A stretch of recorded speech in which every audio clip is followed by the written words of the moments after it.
Kia ora, ko Tuihana Pook tōku ingoa no te whānau a Kauai-tongohia no te Whānau-ā-Apanui. Ko taku pēpēha, ko tigirau te maunga, ko Whangaparāoa te awa, ko Whangaparāoa te kura, ko te marae ko Kauai-tongohia, ko te tipuna whare ko Kauai-tongohia, ko tana wahine ko te whatianga, koina tō mātou wharekai, ko te kura mana Māori o Whangaparāoa. Nei e tū nei au I mua I te rangatira nei a Hoani reti mana Waitere. Kia ora koutou. E tuake nei te uri o Ngāti Tūwharetoa me Ngāti Kahungunu hoki, ko aku iwi I te taha o tōku māma. Rere ana te mihi ki te iwi o Ngāti Tūwharetoa me te hapu o Tūte Mōhuta. Ka piki ake au ki rungi I te maunga tapu ko tauhara, kei raro rā e repo ana te moana ko taupō nui a tia. Koena te hononga o te wakatiaroa. Ki te taha o tōku pāpa whāngai, Ngāti hau, Ngāti rangi hoki ia. Anō hoki hononga ki te iwi o Whanganui a ki te iwi o Taranaki whānui. Tēnei te mihi, ko Hine Waitere tēnei te mihi ki a koutou katoa mai I te whare Wānanga o Awanuiārangi. Tēnā tātou.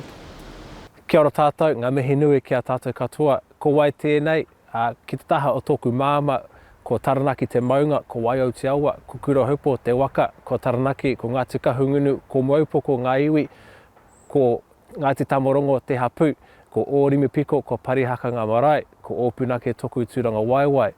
Whakawhiti atu ki te taha o tōku pāpa, ko Hikurangi te maunga, ko Waiapu te awa, ko Horautua te waka, ko Ngāti Porou te iwi.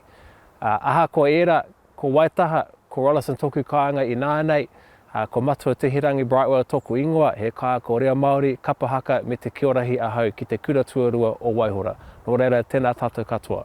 Kia ora tātou. As we start to engage in this work with lots of significant concepts, we just want to make our audience aware that this is directed toward people who are beginning a conversation about significant Māori concepts. And it's a conversation begun, not one that's ended. And many of the entry points have come from a personalised space. Mai I ngā kaupapa katoa, ka heke mai I tētahi whakapapa.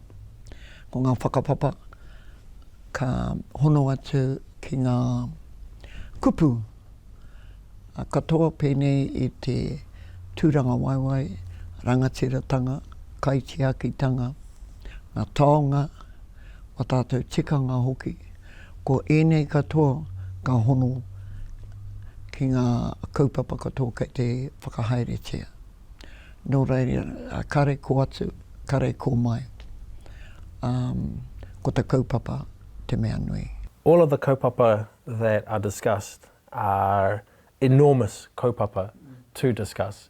And they are massive puka in their own right.